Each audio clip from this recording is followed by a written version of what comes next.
Once upon a time, there was a little girl living in a distant kingdom. Her name was Cinderella. Her mother had passed away when she was young, and her father had remarried. Unfortunately, Cinderella's stepmother and stepsisters treated her poorly. Despite being forced to do all the housework, Cinderella still had a kind heart. One day, an invitation arrived for all the girls from the king's palace.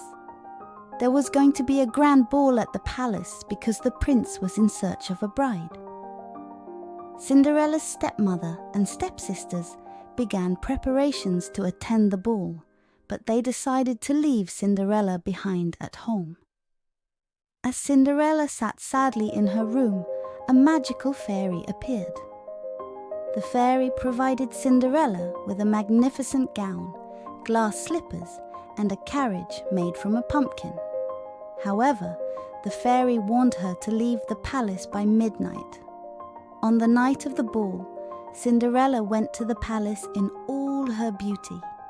The prince fell in love with Cinderella the moment he saw her. However, as midnight approached, Cinderella, remembering the fairy's warning, hurriedly fled the palace. Despite her escape, the prince did everything in his power to find her.